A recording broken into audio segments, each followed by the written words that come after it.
അത് പിടിച്ചു കഴിഞ്ഞാൽ പിന്നെ പ്രേക്ഷകർ അവിടെ തന്നെ നിൽക്കും. പിന്നെ എന്നാണ് പ്രേക്ഷകർക്ക് ഇവിടെ കൊള്ളൂല, ഇത് സാധനം വരിഞ്ഞു തുടങ്ങിയെന്ന് കണ്ടാൽ പ്രേക്ഷകരെ നമുക്ക് പിടിച്ചെടുത്താക്കൂല, ഞങ്ങൾ അടുത്ത മാസം വേറെ തരും പറഞ്ഞിരിക്കണം. അപ്പം അവർ എൻ്റെ ഷോൾഡർ പിടിച്ചുകൊണ്ടാണ് ബിന്ദു കയറി എന്നിവർ തല കിട്ടുന്നത്. അപ്പൊ ബിന്ദു പറയും അവര് തമ്മിൽ എന്തെങ്കിലും ക്ലാഷ് വരുമ്പോൾ ബിന്ദു ചീത്ത വിളിക്കുന്നത് തന്നെയാണ്. മനസ്സിലായി, ഇവരൊരു അതാണ് ഞാൻ ഇവിടെ കിടന്ന് തൂമ്പണത്. ആ രഹസ്യം ഞാനിപ്പം പൊട്ടിക്കുകയാണ്. അങ്ങനെ ഞാൻ അവിടെ വന്ന് ഞാൻ തൊട്ടടുത്ത റൂമിൽ നോക്കുമ്പോൾ ബാലഭാസ്കർ വന്നിരിക്കുന്നു. എന്താ മ്യൂസിക് സ്ക്രിപ്റ്റ് ഓൺലൈൻ പോലും ആയിട്ടില്ല. ഇതിനു വേണ്ടി ഒന്നാണ്, ഇതിനു വേണ്ടി ബാലഭാസ്കർ അടുത്ത ദിവസം രാവിലെ ബാലഭാസ്കർ വന്നിരിക്കുന്നു. അപ്പൊ എന്നെ കൊണ്ട് ഓടിയെന്ന് ചേട്ടാ ഞാൻ സുല്ലേട്ടന്റെ പടത്തിന് ഇത് ചെയ്യാൻ ജനാർദ്ദൻ ചേട്ടനാണ് ഈ ടൈറ്റിൽ റോള് അഭിനയിക്കായിരുന്നു, കോരപ്പനായിട്ട് അഭിനയിക്കായിരുന്നത്. അപ്പൊ ജനാർദ്ദൻ ചേട്ടൻ എന്തോ അസൗകര്യം വന്ന് ഡേറ്റ് മാറിയപ്പം ഞാൻ സുനിലിന്റെ സജസ്റ്റ് നമുക്ക് മാമുക്കായി ഇട്ടാല ഏകദേശം ആ കപ്പടം മീശയൊക്കെ വെച്ചാൽ ഏകദേശം അതുമായിട്ട് ബന്ധമുണ്ട്. ഇപ്പൊ എത്ര സീരിയലായി മൊത്തം? സീരിയല് ഞാൻ സത്യം പറഞ്ഞാൽ ഞാൻ ഇതുവരെ എണ്ണി നോക്കിയിട്ടില്ല. ഒരു 37 സീരിയലോളം ആയി, അതിൽ കൂടുതലാവാൻ സാധ്യതയുണ്ട്. എന്നുവെച്ചാൽ എനിക്ക് തോന്നുന്നതെന്ന് വെച്ചാൽ എണ്ണുമ്പോൾ അത് കുറഞ്ഞു പോവുമോ, നാളെ നിന്ന് പോകുന്ന ഒരു പേടിച്ചുകൊണ്ട് ഞാൻ എണ്ണുമില്ല, ലിസ്റ്റ് എഴുതിയും വെച്ചിട്ടില്ല. പിന്നെ എന്താ പറയുക, എനിക്ക് ഒരു പ്രേക്ഷകൻ എന്നുള്ള നിലയിൽ തോന്നിയിട്ടാണ് ഈ സീരിയലിൽ ഇപ്പോഴത്തെ പല അഭിനേതാക്കളുടെയും മുഖത്ത് ഒരു ഭാവം വരില്ല. സത്യം പറയാമല്ലോ, എനിക്ക് അവർക്ക് ആർക്കെങ്കിലും ഇഷ്ടപ്പെട്ടാലും ശരി, ചേട്ടന് ഇഷ്ടപ്പെട്ടാലും ശരി, ഞാനൊരു പ്രേക്ഷകൻ എന്നുള്ള നിലയിൽ പറയാം. അത് എല്ലാവരുടെയും അല്ല കേട്ടോ, ചില ആൾക്കാരുടെ. അപ്പോൾ അത് നമ്മൾ സിനിമയായിട്ട് കമ്പയർ ചെയ്യുമ്പോൾ അതിൽ ഒരു സംവിധായകനായതുകൊണ്ടും ഇത്രയും ഒരു പ്രവൃത്തി, ഇത്രയും ഒരു വർഷത്തെ ഒരു എക്സ്പീരിയൻസ് ഉള്ളത് കൊണ്ടും താങ്കൾക്കത് ഉൾക്കൊള്ളാൻ കഴിയുമെന്ന് ഞാൻ വിചാരിക്കുന്നു. അത് ഞാൻ താങ്കൾ പറഞ്ഞതിൽ പുതിയ ചില ആൾക്കാർ വരുമ്പോൾ അവർക്ക് എന്തെന്ന് അറിഞ്ഞൂടാത്തതുകൊണ്ടാണ്. പക്ഷേ ഇപ്പോഴും ഞാൻ ഒരു കാര്യം പറയാം, സീരിയൽ ആർട്ടിസ്റ്റുകൾ ആണുങ്ങളും പെണ്ണുങ്ങളും നല്ല ഉഗ്ര ആർട്ടിസ്റ്റുകളാണ്. എന്തുകൊണ്ടെന്ന് വെച്ചാൽ നമ്മൾ സിനിമയെ പോലെയല്ല, സിനിമയ്ക്ക് സ്ക്രിപ്റ്റ് കൊടുത്ത് ഒരു 5 റിഹേഴ്സൽ 6 റിഹേഴ്സൽ കഴിഞ്ഞിട്ടാണ് നമ്മൾ ടേക്ക് എടുക്കുന്നത്. സീരിയലിന് അങ്ങനെയല്ല. സീരിയലിന് ആദ്യം സീൻ വായിച്ചു കൊടുക്കുന്നു, നമ്മൾ ആ സീനിൻ്റെ ബ്രീഫ് അവർക്ക് പറഞ്ഞു കൊടുക്കുന്നു. ചിലപ്പോൾ സീൻ വായിക്കുമ്പോൾ ഞാനും കൂടെ ഇരുന്ന് വായിക്കും, ചിലപ്പോൾ നേരത്തെ സീൻസ് അങ്ങ് കൊടുക്കും, അവർ വായിച്ചിട്ട് വരും. വന്നു കഴിഞ്ഞാൽ അതിൻ്റെ കണ്ടൻറ്റ്, അതിൻ്റെ സന്ദർഭം എന്താണെന്ന് നമ്മൾ അവർക്ക് പറഞ്ഞു കൊടുത്തു കഴിഞ്ഞാൽ ഒരു റിഹേഴ്സൽ നോക്കി നമ്മുടെ അവരുടെ മൂവ്മെൻറ്റ് കാര്യങ്ങൾ റിഹേഴ്സൽ വിത്ത് ഡയലോഗോട് കൂടി റിഹേഴ്സൽ നോക്കിയാൽ അടുത്ത ടേക്കാണ്. പക്ഷേ അങ്ങനെ സിനിമ ആർട്ടിസ്റ്റുകളെ വെച്ച് ചെയ്യാൻ പറ്റില്ല. പക്ഷേ ഇങ്ങനെ വരുന്ന അവർ കണ്ടിന്യൂ ചെയ്യുന്നില്ല. കുറച്ച് മുഖങ്ങൾ കുറച്ച് സീരിയലുകളിൽ കാണാം, പിന്നെ അവർ പോവാണ്. അല്ല, അങ്ങനെ എന്ന് വെച്ച് കഴിഞ്ഞാൽ വേറൊന്നുമല്ല, ഈ സീരിയൽ ആർട്ടിസ്റ്റുകൾ ഒരു റിഹേഴ്സലിൽ ഒരു പ്രാവശ്യം സീൻ വായിച്ചിട്ട് ഒരു റിഹേഴ്സലിൽ ഫസ്റ്റ് ടേക്ക് ഇത്രയും എന്ന് വെച്ചാൽ അതിൻ്റെ അകത്ത് ചിലപ്പോൾ എന്ന് വെച്ചാൽ അത് നടന്ന് അവർ ആദ്യം വരുമ്പം അവർക്ക് ആദ്യം ലോട്ടറി അടിച്ചു എന്നാണ് കേൾക്കുന്നത്, അതിൻ്റെ സന്തോഷം. അത് കഴിഞ്ഞ് ഈ ലോട്ടറി അടിച്ച കാര്യം അമ്മയുടെ അടുത്ത് പറയാൻ പോകുമ്പോൾ അമ്മ മരിച്ചു പോവുകയാണ് സ്പോട്ടിൽ കാര്യം. ചിലപ്പോൾ ഇത് സിംഗിൾ ഷോട്ടിൽ നമ്മൾ നല്ല ടൈറ്റൊക്കെ പിടിച്ചു പോയി അങ്ങനെയൊക്കെ ചെയ്ത് പോകുമ്പം, അല്ലെങ്കിൽ കട്ട് ഷോട്ട് ആണെങ്കിൽ കട്ട് കഴിഞ്ഞാൽ എന്നെ സംബന്ധിച്ചിടത്തോളം ഞാൻ ആർട്ടിസ്റ്റിന് ഫുൾ ഫ്രീഡം കൊടുക്കുന്ന ആളാണ്. ഞാൻ എന്തെങ്കിലും തമാശ പറയും, ഞാൻ അടുത്ത ഷോട്ടൊക്കെ വയ്ക്കുമ്പോൾ എന്തെങ്കിലും തമാശ പറയും, കാര്യങ്ങൾ പറയും, ഞാൻ അടുത്ത വർക്ക് ചെയ്യും. അപ്പോൾ ഇവരവിടെ നിൽക്കുന്നത് അമ്മ മരിച്ചു എന്ന് പറഞ്ഞ റിയാക്ഷനിൽ നിൽക്കുകയാണ്. അടുത്ത ഷോട്ട് വയ്ക്കുമ്പോൾ അവർ കറക്റ്റ് അത് കണ്ടിന്യൂ ചെയ്യുന്നുണ്ട്. അവർ കറക്റ്റ്, ഇത് കൂടിപ്പോയെങ്കിലോ കുറഞ്ഞു പോയെങ്കിലോ മാത്രം നമ്മൾ പറഞ്ഞാൽ മതി. വെൽ എക്സ്പീരിയൻസ് ആർട്ടിസ്റ്റുകളാണ് സീരിയൽ ആർട്ടിസ്റ്റ്. പിന്നെ ഈ പ്രൊഡ്യൂസറുടെ ഭാഗത്ത് നിന്ന് ഫുട്ടേജ് എന്ന് പറഞ്ഞൊരു സംഭവമുണ്ട്. അതായത് നമുക്ക് ചാനലിൽ നിന്ന് കിട്ടുന്ന ഒരു പൈസയ്ക്ക് നമുക്കൊരു സീരിയൽ തീർക്കാൻ പറ്റില്ല. അപ്പം നമ്മൾ ഒരു എപ്പിസോഡ് ഷൂട്ട് ചെയ്താലും നഷ്ടമാണ്. അപ്പം മിക്ക പ്രൊഡ്യൂസേഴ്സും ചെയ്യുന്നത് 2 ക്യാമറ കൊടുത്തിട്ടാണ് ചെയ്യുന്നത്. എനിക്ക് 2 ക്യാമറ ഉണ്ട്, എനിക്ക് 1 ക്യാമറ മതി.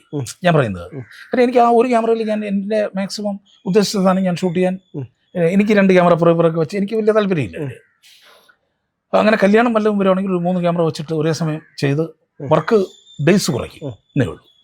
അപ്പം ഇത് സിംഗിൾ ക്യാമറ ചെയ്യുമ്പോൾ പോലും ഈ ആർട്ടിസ്റ്റുകൾ അവരുടെ കണ്ടിന്യൂറ്റി കാര്യങ്ങൾ ഇത് ചെയ്യും. അവർക്ക് പ്രൊഡ്യൂസറിന് വേണ്ടത് ലാഭം എന്ന് പറയുന്നത്, അവർക്ക് പൈസ കളയാൻ വേണ്ടി വരുമല്ലോ. അപ്പം അങ്ങനെ വരുമ്പം കാര്യം ഇപ്പോഴും 2 കോടി രൂപ നഷ്ടത്തിലൊക്കെ ചില പ്രോജക്റ്റുകൾ ഇപ്പോഴും പോകുന്നുണ്ട്. അപ്പം അവരെ സംബന്ധിച്ചാലും കൊണ്ടുവന്നിട്ട് അടിച്ചുവിടുക കാര്യം 2 എപ്പിസോഡ് ഷൂട്ട് ചെയ്യണം എന്ന് പറയുമ്പം ഇവരെടുത്ത് വിടുമ്പോൾ ക്വാളിറ്റി സംഭവം കുറയും. ആർട്ടിസ്റ്റുകൾ ചില റിയാക്ഷൻസ് ഒക്കെ അത് മതി, കുഴപ്പമില്ല, ഓക്കെ എന്ന് പറഞ്ഞു വിടും. അങ്ങനെയൊക്കെ ഉള്ള ചില കുഴപ്പങ്ങളുണ്ട്. ആർട്ടിസ്റ്റുകൾ സീരിയൽ ആർട്ടിസ്റ്റൊക്കെ ഉഗ്ര ആർട്ടിസ്റ്റുകളാണ്. ഈ പണ്ടത്തെ സീരിയലുകൾ, അതായത് ദൂരദർശൻ്റെ കാലത്തുണ്ടായിരുന്ന സാമഗാനം, അമ്പലക്കര UP സ്കൂൾ, അതുപോലെ ഒരു കുടയും കുഞ്ഞു പെങ്ങളും, ഇങ്ങനെയുള്ള മണ്ടൻ കുഞ്ചു, ഇങ്ങനെയുള്ള സീരിയലുകളൊക്കെ ഇപ്പോഴും ഞങ്ങളുടെ കുട്ടിക്കാലത്താണ്, അതിപ്പോഴും നമ്മുടെ മനസ്സിലുണ്ട്. പക്ഷേ ഇപ്പോഴുള്ള ഒരു സീരിയൽ അത് കണ്ട് മനസ്സിലാക്കുക, അത് ഇൻസ്റ്റന്റ് ആയിട്ടുള്ള സംഭവമാണ്. അല്ല, അന്ന് അറിഞ്ഞുകൊണ്ടാണ് ചെയ്യുന്നത്. അല്ല, അന്ന് വേറെ അന്ന് ദൂരദർശൻ മാത്രമേ ഉള്ളൂ. അതായത് നമുക്ക് ഡിപ്പെൻഡ് ചെയ്യാൻ ദൂരദർശൻ മാത്രമേ ഉള്ളൂ. ഞാനൊക്കെ ഒരുകൂടെയും കുഞ്ഞുങ്ങളും ചെയ്യുമ്പം അല്ല, ഞങ്ങൾ നാട്ടിലേക്കൊക്കെ പോകുമ്പോൾ ഞാൻ ഇല്ല വീടിൻ്റെ മേലെ ആൻറ്റിന ഉണ്ടാകുന്ന നോക്കും. അന്ന് സാധാരണ പോലെ ഇന്ന് ആൻറ്റിന ഇല്ലല്ലോ. അതെ അതെ. അപ്പം നമ്മളിങ്ങനെ നോക്കും ആൻറ്റിന, അതും സാധാരണ ചില്ലറ ഹൈറ്റിൽ വെച്ചാൽ, ചെറിയ ഹൈറ്റ് വെച്ചാൽ കിട്ടിയില്ലെങ്കിലോ എന്ന് പറഞ്ഞിട്ട് വലിയ പൈപ്പ് വെച്ചിട്ട് അതിന് മുകളിൽ വെച്ചേക്കണത്. നമ്മൾ ആൻറ്റിന കണ്ടാൽ രക്ഷപ്പെട്ടു, ഇവൻ എൻ്റെ സീരിയൽ കാണുന്നുണ്ട്. ഇതാണ് നമ്മുടെ ഒരു ഇത്. ഇപ്പം അങ്ങനെയല്ല, ഇപ്പം ഇഷ്ടം പോലെ ചാനലുണ്ട്. കാര്യം കണ്ടമാനം ചോയ്സ് ഉണ്ട്. നമ്മുടെ ആൾക്കാർ റിമോട്ടുമായിട്ട് ഇരിക്കുകയാണ്. കാര്യം ഒന്ന് കണ്ടുകൊണ്ടിരിക്കുമ്പം ലാഗ് തോന്നിയാൽ അവൻ അപ്പം ചാനൽ മാറ്റി അപ്പുറത്തേക്ക് പോകും. തീർച്ചയായിട്ടും പരസ്യം വരുന്നു, പരസ്യം വരുമ്പം പരസ്യം മാറ്റിയിട്ട് നേരെ അപ്പുറത്തേക്ക് പോകും. അതുകൊണ്ടാണ് ഇപ്പോഴത്തെ ചാനലുകൾ ആദ്യത്തെ 5 എപ്പിസോഡ് പുതിയതായിട്ട് വരുമ്പം 5 എപ്പിസോഡ് വിത്തൗട്ട് ബ്രേക്കിൽ 30 മിനിറ്റ് പോകും. എന്നുവെച്ചാൽ പരസ്യം മാറ്റി അവൻ അപ്പുറത്ത് പോകാതെ ഇവിടെ കണ്ടന്റ് ഉണ്ടെന്നും ഇവിടെ സീരിയൽ ഇവിടെ ഇത് കൊള്ളാമെന്നും ജനത്തിനെ ധരിപ്പിക്കാൻ വേണ്ടി അവരുടെ ബിസിനസ് നാക്കാണ്. അത് പിടിച്ചു കഴിഞ്ഞാൽ പിന്നെ പ്രേക്ഷകർ അവിടെ തന്നെ നിൽക്കും. പിന്നെ എന്നാണ് പ്രേക്ഷകർക്ക് ഇവിടെ കൊള്ളൂല, ഇത് സാധനം വരിഞ്ഞു തുടങ്ങിയെന്ന് കണ്ടാൽ പ്രേക്ഷകരെ നമുക്ക് പിടിച്ചെടുത്താക്കൂല, ഞങ്ങൾ അടുത്ത മാസം വേറെ തരും പറഞ്ഞ് അപ്പം അവർക്ക് നോക്കേണ്ടതില്ല. ഓപ്ഷൻ വേറെ ഉള്ളതുകൊണ്ട് റിമോട്ടൊക്കെ മുമ്പ് അങ്ങനെയല്ലല്ലോ, നമ്മൾ എണീറ്റ് പോയി ചെയ്യണം. അത് മാത്രമല്ല അന്ന് ഈ ഒരു സീരിയൽ മാത്രമേ ഉള്ളൂ. നമുക്കൊരു ഇന്ന് ഇഷ്ടമുള്ളതുകൊണ്ട് അവർക്ക് ആർക്കും ഇതൊന്നും വിഷയമല്ല. അതാണ്. എന്നുവെച്ചാൽ ഇവിടെ വേസ്റ്റ് എടുക്കാൻ വരുന്ന ഒരു സ്ത്രീയുണ്ട്. അപ്പോൾ അവരിവിടെ വന്നിട്ട് എൻ്റെ വൈഫിൻ്റെ അടുത്ത് സീരിയലിൻ്റെ കഥ പറയും. എൻ്റെ സീരിയലിൻ്റെ ചേട്ടനാണ് സംവിധാനം ചെയ്യണമെന്ന് അറിയാം. അപ്പോൾ അവർക്ക് ഇവിടെ വന്ന് എന്നുവെച്ചാൽ പേര് TS സജി എന്നൊക്കെ ഇങ്ങനെയൊക്കെ എഴുതി കാണിക്കുമ്പോൾ ഇവരൊക്കെ ശ്രദ്ധിക്കുന്നു. അപ്പം ഞാനൊക്കെ വിചാരിക്കുന്നത് കാണൂലെന്ന്. കാര്യം എന്ന് വെച്ചാൽ ഇത് പണ്ടൊക്കെ നമ്മൾ ബ്ലാങ്ക് ഫ്രെയിമിൽ നമ്മൾ വലുതായിട്ട് സംവിധാനം TS സജി എന്ന് പറഞ്ഞ് എഴുതി കാണിക്കുമ്പോൾ എല്ലാവരും ഇത് കണ്ടേ പറ്റും. മറ്റല്ല ഇപ്പം 20 സെക്കൻഡ് അല്ല 20 സെക്കൻഡാണ് റീക്യാപ്പ് പോണത്. അതായത് തലേ ദിവസത്തെ നിർത്തിയേക്കുന്ന സംഭവം 20 സെക്കൻഡ്, അതിൻ്റെ അടിയിലാണ് പേര് എഴുതി കാണിക്കുന്നത്. ഈ ആൾക്കാർ വിഷ്വൽ കാണുമോ, ഡയലോഗ് ശ്രദ്ധിക്കുമോ, അടിയിൽ അപ്പം ഇതിൽ താല്പര്യമുള്ളവർ മാത്രമേ താഴെ നോക്കുകയുള്ളൂ. അല്ലാത്തവൻ വിഷ്വൽ കണ്ടുപോകും. അവന് ഡയറക്ടർ ആയിരുന്നു, ഞാൻ ഇന്ന സീരിയൽ ഡയറക്ടർ ആണോ, ഓ പേരെന്താണ്, ഇല്ല അല്ലേ, ഇത്രയേ ഉള്ളൂ. അല്ലാതെ വേറെ സംഭവമൊന്നുമില്ല. ഇപ്പം അവരിവിടെ വന്നപ്പം അവർ പറഞ്ഞ ഒരു സംഭവം എൻ്റെ വൈഫിൻ്റെ അടുത്ത് കഥ പറഞ്ഞു കൊടുക്കണം. അപ്പം വൈഫ് അറിയാമെങ്കിലും മിണ്ടൂല്ല, ചിരിച്ചുകൊണ്ടിരിക്കുകയുള്ളൂ. എന്നിട്ട് പറയും മറ്റവൻ ഇന്നലെ അവനെ അടിച്ച് ഇറക്കരുതായിരുന്നു, അവൻ എന്ത് മിടുക്കനാണെന്ന് അറിയാമോ എന്നൊക്കെ പറഞ്ഞിട്ട് ഇവരൊരു എക്സാജറേഷനും ഇവരൊരു സംഭവം. നമുക്കൊന്നും ചെയ്യാൻ പറ്റില്ല, കഥ അങ്ങനെയാണ് പോകുന്നത്, ഒന്നും ചെയ്യാൻ പറ്റില്ല. ഇപ്പോൾ മകളും അച്ഛൻ്റെ പാത പിന്തുടർന്ന് ഈ രംഗത്തേക്ക് തന്നെ വന്നു. പക്ഷേ മകള് അഭിനേത്രിയായിട്ടാണ് വന്നത്. അപ്പോൾ അതിൽ ചേട്ടൻ ഒരു സ്റ്റണ്ട് സീനും ചെയ്ത്.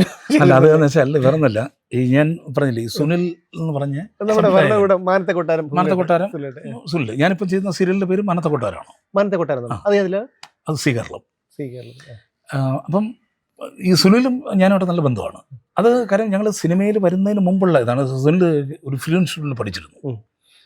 ആ സമയത്ത് ഞാനും അത് പൂജപ്പുരയായിരുന്നു. ഞാൻ സുനിലായിട്ട് ആ സമയത്ത് പരിചയപ്പെട്ടാണ്. സുനിൽ കാലിക്കട്ടുള്ളതാണ്, നല്ല മിടുക്കൻ ഡയറക്ടർ, സാധുവായിട്ടുള്ള മനുഷ്യൻ, നല്ല മിടുക്കൻ ഡയറക്ടറാണ്. കാര്യം പുള്ളി ആ സമയം പുള്ളി ഡയറക്റ്റ് ചെയ്യുമ്പോൾ പുള്ളി വളരെ എൻജോയ് ചെയ്താണ് ചെയ്യുന്നത്. അത് നമുക്ക് കാണുമ്പോൾ അറിയാൻ പറ്റും. അപ്പം സുനിലിൻ്റെ പല കാര്യങ്ങളും എൻ്റെ അടുത്ത് അങ്ങനെ ഡിസ്കസ് ചെയ്യാറുണ്ട്, ഞാനും അങ്ങോട്ട് പറയാറുണ്ട്. അപ്പോൾ എൻ്റെ ഒരു പടം നടക്കുമ്പോൾ, ഞാൻ ആ പടത്തിലേക്ക് കയറുന്നതിന് മുമ്പ് എൻ്റെ ഒരു പടം നടക്കുമ്പോൾ, എൻ്റെ പടം ഗുരുവായൂരാണ് ഷൂട്ട്. അപ്പോൾ സുനിൽ കല്യാണം കഴിച്ചിട്ടില്ല. അപ്പോൾ സുനിൽ അവിടെ വന്ന് അവിടുത്തെ ഒരു മാട്രിമോണിയിൽ സുനിൽ പേര് രജിസ്റ്റർ ചെയ്യുന്നു.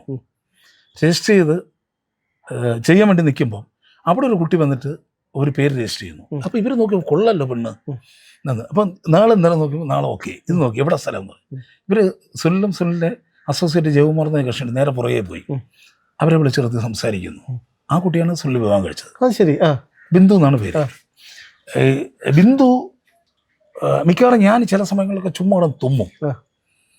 അപ്പോൾ ഈ അടുത്ത സമയത്താണ് അതിൻ്റെ രഹസ്യം ഞാൻ മനസ്സിലാക്കിയത്. എന്നുവെച്ചാൽ ഞാൻ ക്യാബിനറ്റ് എന്ന് പറഞ്ഞ എൻ്റെ 2ാമത്തെ പടം ഗുരുവായൂരാണ് ഷൂട്ട്. അപ്പോൾ ഈ ഷൂട്ട് നടക്കുന്ന സമയത്ത് സുനിൽ എന്നെ വന്നിട്ട് എൻ്റെ കല്യാണം വിളിക്കുന്നു. അപ്പോൾ ഇഷ്ടംപോലെ ആർട്ടിസ്റ്റ് ഉണ്ട്. ഞാൻ സുനിലെ എൻ്റെ ഷൂട്ട് നടക്കുകയാണ്. അപ്പോൾ ഞാൻ ഷൂട്ട് ബ്രേക്ക് ചെയ്തിട്ട് ഞാൻ ഒരു കാര്യത്തിനും പോകില്ല. സീരിയലാണെങ്കിലും ശരി, എനിക്ക് ഷൂട്ട് ഞാൻ എടുക്കണം, ഞാൻ തന്നെ ഷൂട്ട് ചെയ്യണം. ഇത് മുടക്കിയിട്ടുള്ള ഒരു സംഭവം ഇല്ല.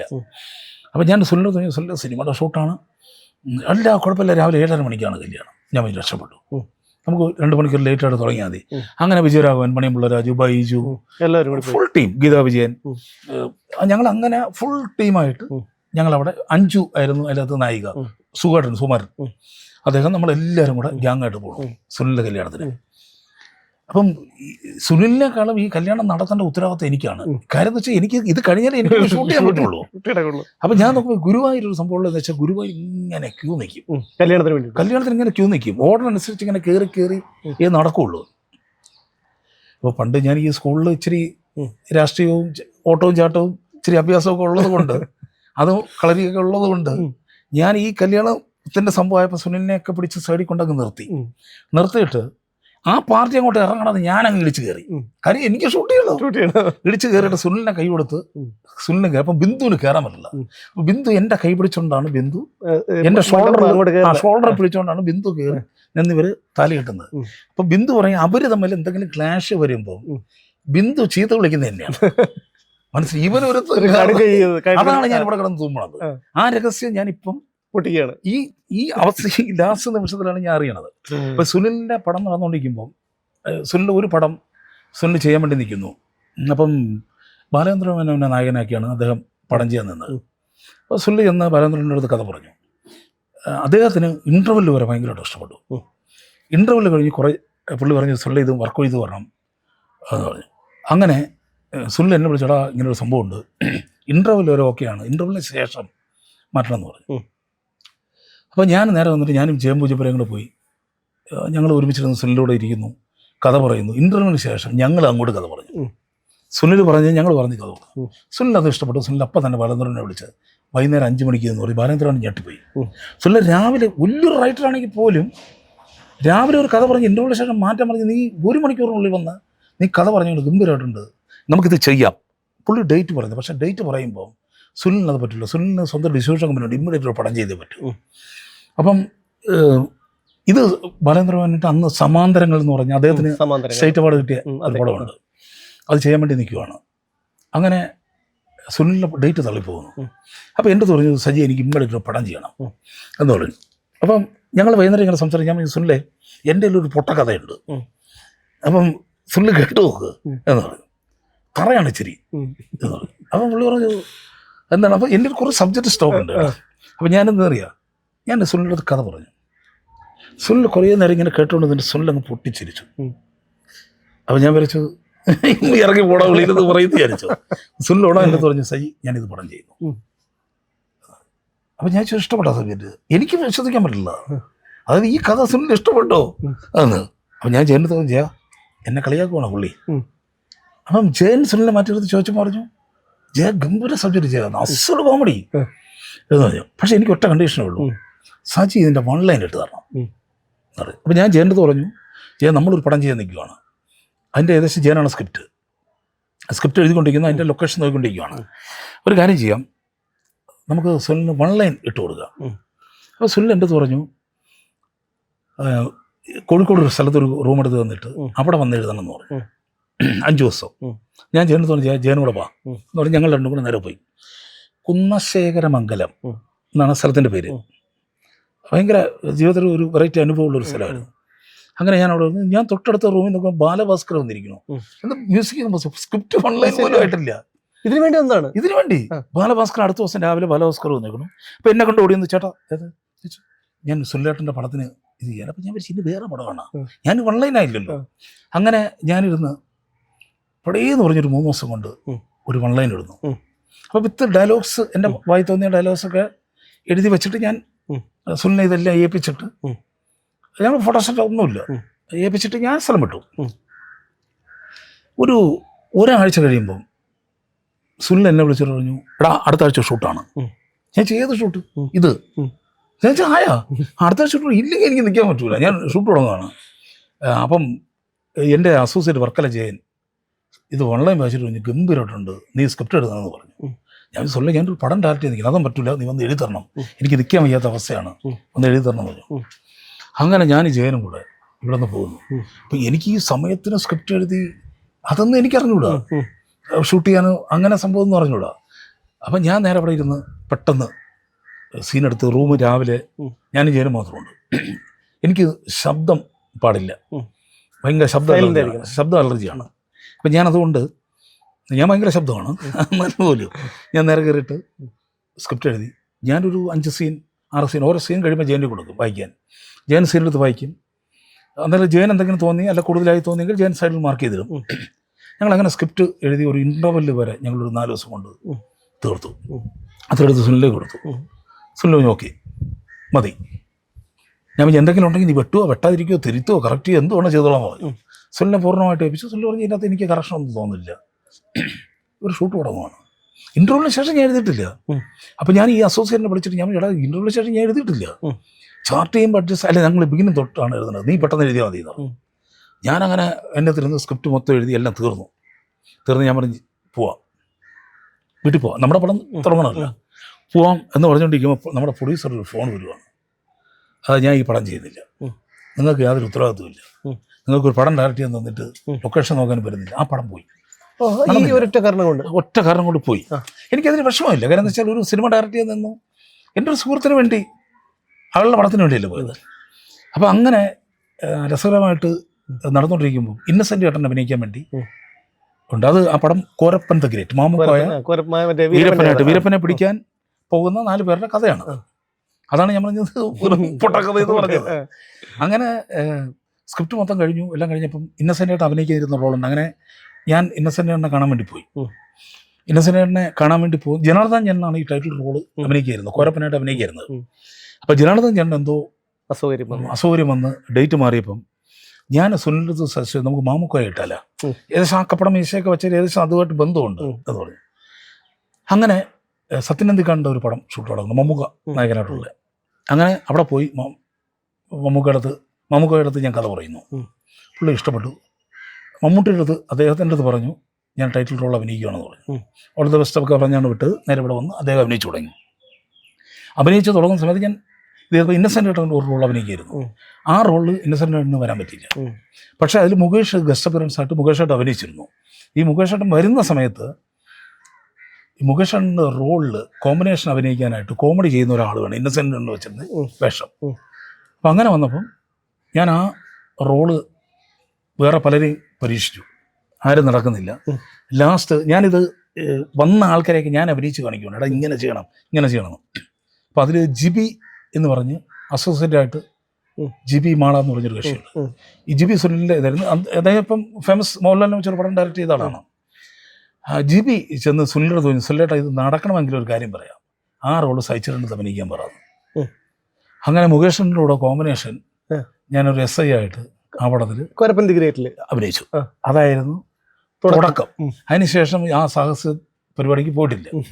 താങ്കൾ ചോദിച്ച പോലെ മോൾ അഭിനയിച്ച പടം എന്ന് വെച്ചാൽ അത് വളരെ ഇതായിട്ട് മോളെ അദ്ദേഹം കാണും, ഇതാരെന്ന് ചോദിക്കുകയും മോളെ വിളിച്ച് അദ്ദേഹത്തിൻ്റെ മകളുമായിട്ട് സംസാരിക്കുകയും ഇവളുടെ ഒരു സംസാരവും ബാക്കി കാര്യങ്ങളും ഇവിടെ ചെയ്യുമെന്ന് വിശ്വാസം വന്നുകൊണ്ടാണ് അവളെ അഭിനയിപ്പിച്ചത്. അവൾ നന്നായിട്ട് പെർഫോം ചെയ്യും, അവൾ ഗംഭീരമായിട്ട് നന്നായിട്ട് പെർഫോം ചെയ്യുന്ന ഒരു കുട്ടിയാണ്. അപ്പം അതിൻ്റെ അകത്ത് ഞാനന്ന് മണിമുത്ത് എന്ന് പറഞ്ഞ സീരിയൽ ഷൂട്ട് നടക്കുന്നു, കോവളത്താണ് ഷൂട്ട് നടക്കുന്നത്. അപ്പോൾ സുനിൽ എന്നെ വിളിച്ച് ചോദിച്ചു എന്ന് പാക്കപ്പ് ആകുമെന്ന് ചോദിച്ചു. ഞാൻ പറഞ്ഞു നാളെ കഴിയും, അപ്പം മറ്റന്നാൾ എനിക്ക് ഷെഡ്യൂളാവും, അത് കഴിഞ്ഞിട്ട് ചേർത്തലയാണ് ഷൂട്ട്, അപ്പം മറ്റന്നാൾ നീ ഒന്ന് ഫ്രീ ആവണം എന്ന് പറഞ്ഞു. അപ്പോൾ ഞാൻ പറഞ്ഞു ഞാൻ ഫ്രീ ആണ് മറ്റന്നാൾ പറഞ്ഞു. അപ്പോൾ നാളെ രാത്രി നമ്മളൊന്ന് ഇരിക്കണം എന്ന് പറഞ്ഞു. ഞാൻ ഓക്കെ എന്ന്. ഞാൻ ഇപ്പോൾ പാക്കപ്പ് ആയി കഴിഞ്ഞപ്പോൾ മോൾ അവിടെ ഉള്ളതുകൊണ്ട് മോൾക്ക് റൂമുണ്ട്. അപ്പോൾ മോനാണ് അവിടെ മോളുടെ കൂട്ടത്തിൽ നിന്നുകൊണ്ട് നമ്മൾ കോളേജിൽ അവിടെ നിന്ന് പോകും. അപ്പോൾ ഞാൻ നേരെ രാത്രി മോളുടെ റൂമിലേക്ക് പോയി. അവിടെ ചെന്നപ്പോൾ സുനിലിനെ കാണാൻ വേണ്ടി ചെന്ന് സുനിൽ പറഞ്ഞു നമുക്ക് ഇതിൻ്റെ അകത്ത് ഒരു ക്രിട്ടിക്കൽ ഒരു സംഭവമുണ്ട്, ഒരു മറ്റേ ഇവരൊരു കേക്ക് സ്റ്റാളുണ്ട്. ഈ കേക്ക് സ്റ്റാളിൽ വന്നിട്ട് ഒരുത്തന്നെ അലമ്പുണ്ടാക്കുകയും ഈ പിള്ളേരെ മുഴുവൻ അടിച്ചിട്ടിട്ട് അവൻ പോകുന്നു. ഇത് ബാബുവാനെ അയക്കുന്ന ഒരു ഗുണ്ടയാണ്. അപ്പം നമ്മൾ ഒരു ഫൈറ്റ് സംഭവമായിട്ടല്ല, ഇതൊരു അത്യാവശ്യ സ്ട്രഗിളും കുറച്ചടിയുമാണ്. ഒരു ഫൈറ്റ് മാസ്റ്റർ എന്നിട്ട് ചെയ്യുന്നില്ല. അപ്പോൾ ആ ഗുണ്ട കാരണം വെച്ചാൽ അഭിനയിക്കേണ്ട ഞാനാണെന്ന് പറഞ്ഞു. അപ്പോൾ ഞാൻ എൻ്റെ പൊന്നു സുല്ലെ ഞാൻ ഈ പരിപാടിക്കില്ല എന്ന് പറഞ്ഞു. അപ്പോൾ സുല്ല് പറഞ്ഞത് അതിൻ്റെ അകത്ത് സുല്ല് എന്നെ വീഴ്ത്തിയൊരു ഘടകമാണ്. സുല്ല് പറഞ്ഞു ഈ അടിക്കുന്ന വേറെ ആരെയല്ല, എൻ്റെ മോളെയും, സുല്ലിൻ്റെ മോളാണ് പടത്തിലെ നായിക, എൻ്റെ മോളെയും നിൻ്റെ മോളെയാണ്. അപ്പോൾ പിന്നെ നമുക്ക് ഇടപെടാതിരിക്കാൻ പറ്റില്ല. അവർ ഒറിജിനലായിട്ട് അടിച്ചത് എന്ത് ചെയ്യും? അപ്പോൾ എൻ്റെ കൊച്ചിനും സുനിലിൻ്റെ കൊച്ചിനും അടി കൊള്ളാതിരിക്കേണ്ട ചുമതല എനിക്കാണ്. അങ്ങനെ അപ്പോൾ ഈ മമ്മൂക്ക ഡാൻസ് ചെയ്യാൻ വേണ്ടി കംപ്ലീറ്റ് റെഡിയായി റിബണൊക്കെ കെട്ടി റെഡിയായിട്ട് നീരാളി പെണ്ണിൻ്റെ നിൽക്കുന്ന സമയത്ത് ഉർവശിയായിട്ട് നിന്ന് സംഭവം ചെയ്യുമ്പോൾ ലാലേട്ടൻ വരുവാണ്. അപ്പം നമുക്ക് സംഭവമാണെന്ന് കണ്ടിട്ട് പോകാമെന്ന് പറഞ്ഞു. നമുക്ക് ഒരു പത്ത് കളിക്കില്ല, നീ പോയിട്ട് ഡാൻസ് ചെയ്യാം നീ പോയിട്ട് എന്നിട്ട് ബാബുച്ചേട്ടൻ പറഞ്ഞു ബാബു എങ്ങനെയെങ്കിലും ലാലിനെ പറഞ്ഞു വിടുന്നു. അവസാനം ബാബുച്ചേട്ടൻ ചെന്ന് റിക്വസ്റ്റ് ചെയ്ത് ലാലെ എനിക്ക് എന്റെ പടം തീർക്കണം റിക്വസ്റ്റ് ചെയ്തിട്ട് അവസാനം പോകും. എന്നിട്ട് ലാലേട്ടൻ പോയിട്ട് ഡോറിന്റെ അവിടെ ചെന്ന് ഒളിച്ചു. നമുക്ക് നൈറ്റ് പോവാം ഷൂട്ട്. ഞങ്ങൾ രാവിലെ 7 മണിക്ക് തുടങ്ങിയ പണിയാണ്. അപ്പം മനോജ് കെ ജയനാണ് നായകൻ. മനോജ് എൻ്റെ അടുത്ത് പറയും എടാ നിർത്തടാ, സാറതൊക്കെ പറയും നിനക്ക് അറിഞ്ഞിടത്തോണ്ട് നിർത്തടാ ഇത് പറയും. ഞാൻ പറയും നീ പറ. ഇപ്പം കുറേം കൂടെ അന്ന് സ്ക്രിപ്റ്റ് നമ്മൾ പക്ക സ്ക്രിപ്റ്റ് വെച്ചിട്ട് ഈ സ്ക്രിപ്റ്റിലെ ഡയലോഗ് ഇത് പറയണം. ഡെന്നിസ് ജോസഫ് എന്നൊക്കെ പറയുന്ന ഏറ്റവും വലിയ റൈറ്റേഴ്സ്, എസ് എൻ സ്വാമി, വലിയ ടി ദാമോദരൻ മാസ്റ്റർ, ഇവരൊക്കെ ഭയങ്കര MT വാസുദേവൻ നായർ, ഇതുപോലെ ഒത്തിരി നല്ല നല്ല റൈറ്റേഴ്സ്, പത്മനാഭ സാറിനെ പോലത്തെ റൈറ്റേഴ്സ് ഉള്ളപ്പം അവരുടെ സ്ക്രിപ്റ്റ് അതുപോലെ ഷൂട്ട് ചെയ്താൽ മതി, ഇവിടെ ഹിറ്റാണ്. യൂട്യൂബർമാരെ പറ്റിയാണ് അതിൻ്റെ കഥ. അതായത് ഒരു കുടുംബം എങ്ങനെ കലക്കാം.